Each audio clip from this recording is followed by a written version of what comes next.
Hello everyone, welcome back. चलिए हमने अपने जो वाटर सोल्यूबल विटामिन थे वो सब हम अपने खत्म कर चुके थे, ठीक है ना। आज फैट सोल्यूबल विटामिन पढ़ने शुरू करते हैं। तो सबसे पहला उसमें फैट सोल्यूबल विटामिन देखते हैं, विटामिन डी, ठीक है ना। थोड़ा सा इंट्रो, ठीक है। तो इंट्रो में इसको और क्या बोलते हैं, इसका बेसिकली और क्या कहा जाता है, ये सनशाइन विटामिन, ठीक है। क्या बोलते हैं इसको, सनशाइन विटामिन।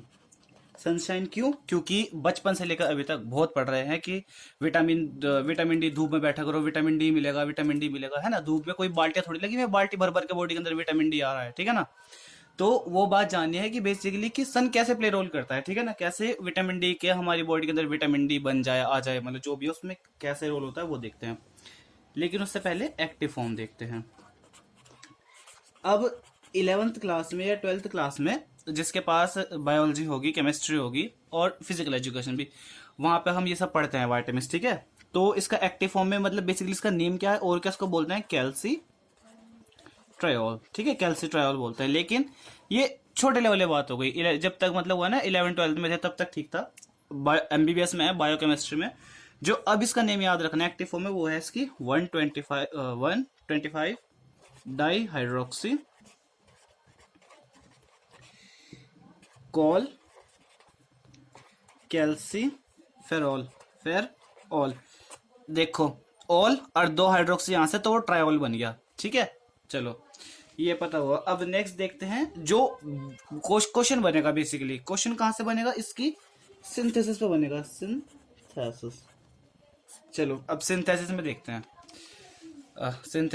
हैं।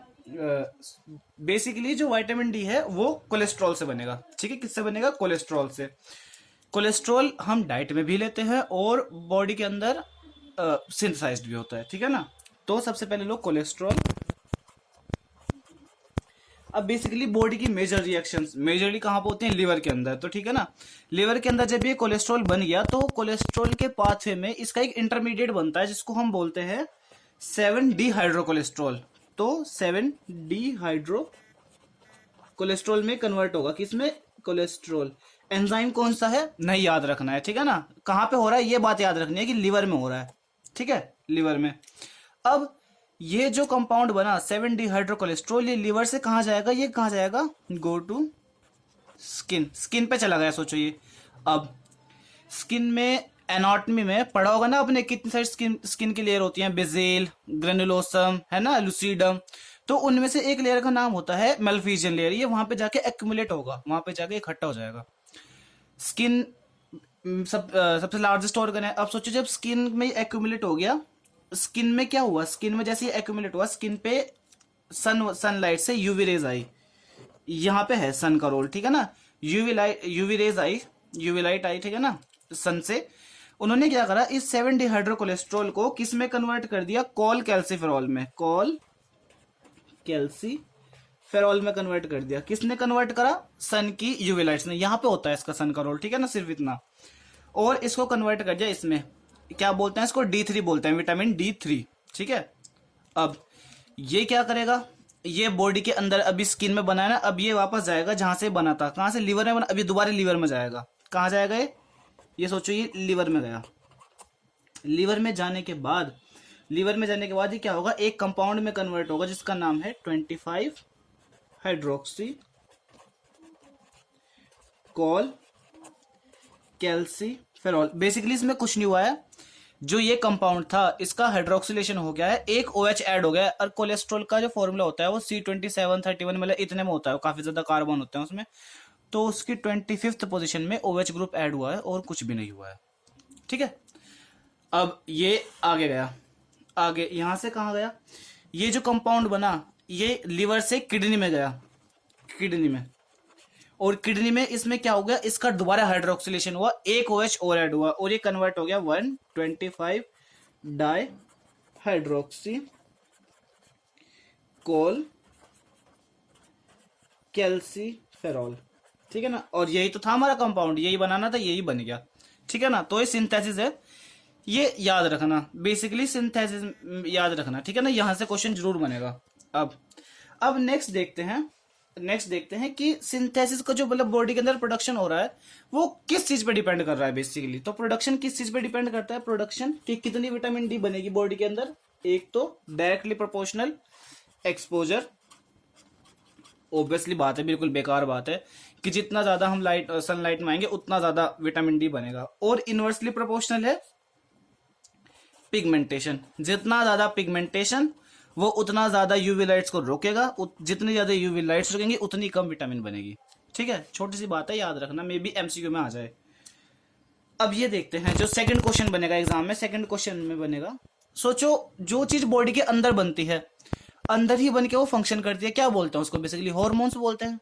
लेकिन वो विटामिन डी बॉडी के अंदर बनने के बाद भी हॉर्मोन्स नहीं होती है, ठीक है ना, अंदर तो बनती है लेकिन तब भी, एक सेकंड, तब भी हार्मोनी कैटेगरी में नहीं आती है वो, ठीक है ना, तब भी अंदर बनते हैं लेकिन तब भी हार्मोनी कैटेगरी में नहीं आती है। तो क्यों नहीं आती है वो देखना है। पहले ये देखते हैं कि वाई कंसिडर्ड एज हार्मोन, कि इसको हार्मोन जैसा कंसिडर क्यों करते हैं, इसलिए विटामिन डी को क्या बोलते हैं हम, endogenous vitamin, endogenous hormonal vitamin. ठीक है, तो उसके बेसिकली रीजन ये है, पहला रीजन है कि सिंथेसाइज्ड इन बॉडी, कि बॉडी के अंदर ही बन रही है, जबकि और हमें डाइट में लेने पड़ते हैं, ठीक है ना। और क्या है, ट्रेवल विया ब्लड, ट्रेवल वाया, कि ब्लड के जरिए ट्रेवल करता है। और थर्ड क्या बात है कि अब देखो जब कोई भी हार्मोन होता है, जब अपना फंक्शन करता है तो उसे बेसिकली एक्शन करने के लिए रिसेप्टर चाहिए होते हैं। तो विटामिन डी इस बात को भी फुलफिल करता है कि जब वो अपना कोई काम करता है वो भी रिसेप्टर रिक्वायर करता है, तो है ना। तो थर्ड पॉइंट है रिक्वायर रिसेप्टर फॉर फंक्शन। ठीक है, ये 3 पॉइंट हैं कि क्यों हार्मोन की तरह हम इसको कंसिडर कर रहे हैं, लेकिन फिर भी हार्मोन नहीं बोलते, बोलते विटामिन ही है। स्टिल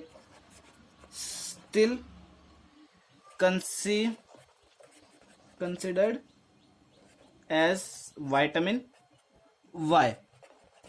अब भी इसको विटामिन क्यों बोलते हैं, इसलिए बोलते हैं, है ना, अब भी इसको विटामिन क्यों बोलते हैं क्योंकि हॉर्मोन्स के लिए, हॉर्मोन से क्या बेसिक प्रॉपर्टी क्या होती है, सबसे पहले कि हॉर्मोन्स क्या करेंगे, किसी ग्लैंड से निकलता है, एंडोजीनस ग्लैंड से, ठीक है ना। तो विटामिन डी किसी ग्लैंड से नहीं निकलता, तो इसलिए because not synthesised by any glands, कोई पर्टिकुलर ग्लैंड से नहीं निकलता है वो, इसलिए, ठीक है ना। तो एक ये पॉइंट हो गया। अब नेक्स्ट देखते हैं, ठीक है ना, नेक्स्ट इसमें एक सेकंड, नेक्स्ट देखते हैं विटामिन डी में कि विटामिन डी के फंक्शंस क्या हैं।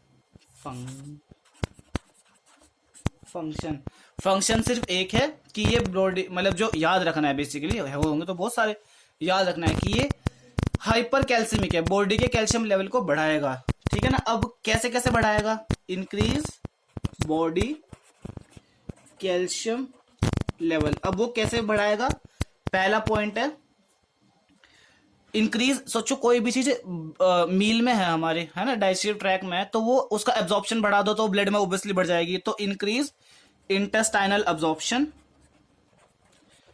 कैल्शियम का इंटेस्टाइन में एब्जॉर्प्शन बढ़ा देगा ये बाय इंक्रीज। दूसरा सोचो अब ये कैल्शियम था लेकिन वो फिल्टर सारा हो गया, किडनी में सब निकल गया, तो है ना, तो ये क्या करेंगे, तो वो फिल्टर हो गया, उसको दोबारा लेकर आना है बॉडी के अंदर, तो क्या करो, इन कैल्शियम का रीएब्जॉर्प्शन इंक्रीज करो, रीएब्जॉर्प्शन इंक्रीज करो। और थर्ड है इंक्रीज बोन मिनरलाइजेशन, बोन का मिनरलाइजेशन इंक्रीज करो, मिनरलाइजेशन। ये दो, इसकी दो कंडीशन होती है कि अगर ग्रोथ है तो मिनरलाइजेशन होगा, कमी है तो डीमिनरलाइजेशन, ना, ऐसा करके होते हैं इसके दो।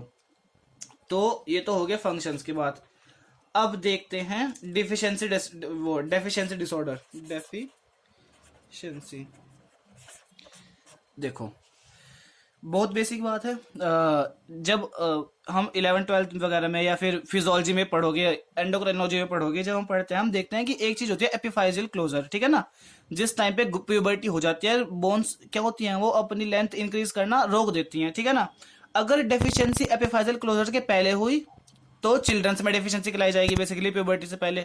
और अगर उसके बाद हुई, मतलब प्यूबर्टी हो चुकी है, तो वो अडल्ट्स में डेफिशिएंसी होगी, ठीक है ना। तो दो डेफिशिएंसी है कि चिल्ड्रंस में और अडल्ट्स में, ठीक है ना। तो चिल्ड्रंस में जो डेफिशिएंसी होती है उसको बोलते हैं रिकेट्स, और अडल्ट में होती है ओस्टियोमलेकिया, ओस्टियोमलेशिया, मलेकिया, मलेशिया, जो भी, ठीक है ना। अब देखते हैं कि इनके फीचर्स क्या हैं। इसमें हो जाती है एक तो पिजन लाइक चेस्ट, ये बात जरूर याद रखनी है, एमसीक्यू में या कहीं पे भी जरूर पूछी जाएगी। पिजन लाइक चेस्ट ऐसा करें कि किस में बनती है, pigeon like chest,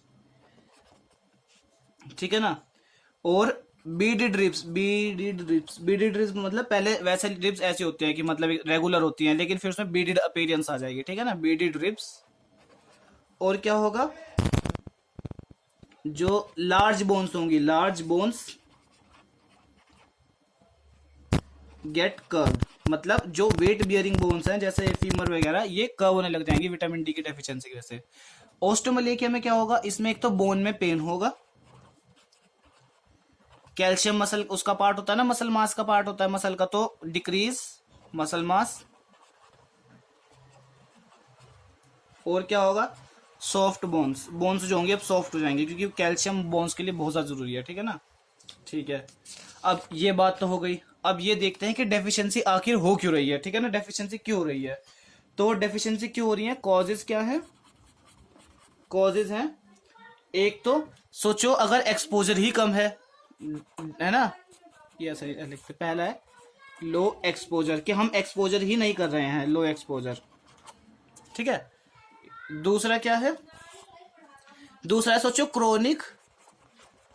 chronic kidney disease, सोचो किडनी के अंदर कोई डिजीज है और किडनी में से वो रीएब्जॉर्प्शन ही नहीं हो पा रहा है, किडनी की डिजीज है, ठीक है ना। थर्ड है प्रेगनेंसी।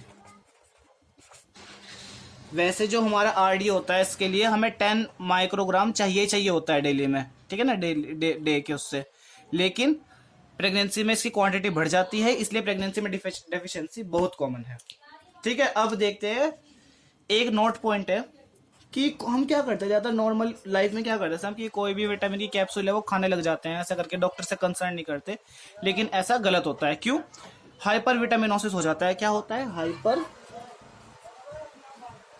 विटामिनोसिस। अब सोचो विटामिन डी कैल्शियम को ब्लड में बढ़ा रहा है बेसिकली। सोचो अगर कैल्शियम ब्लड के अंदर बढ़ गया तो क्या होगा, पहली फीचर क्या होगा, हाइपर कैल्सीमिया, मतलब ब्लड में कैल्शियम बढ़ गया है। अब जो चीज ब्लड में बढ़ेगी वो यूरिन में भी बढ़ के ही आएगी, तो हाइपर कैल्सी यूरिया। थर्ड है, सोचो जो आपका ये होता है कैल्शियम, ये क्या करता है, बॉडी के अंदर ऑक्सीलेट्स बनते हैं, ये ब्लड कैल्शियम जो होगा ऑक्सैलिक एसिड के साथ बन के कैल्शियम ऑक्सीलेट के क्रिस्टल बनाएगा और बेसिकली क्या कॉज करेगा, किडनी स्टोन्स। तो ऐसे ही मुंह उठाकर कोई भी विटामिन ऐसे नहीं खाली चाहिए चाहिए, पहले कंसर्न करना चाहिए, ठीक है ना। तो विटामिन डी में इतना ही था। आई होप विटामिन डी में समझ आया होगा आपको, लेक्चर थोड़ा सा भी हेल्पफुल लगा होगा, ठीक है ना। तब तक के लिए गुड लक, मिलते हैं नेक्स्ट लेक्चर में।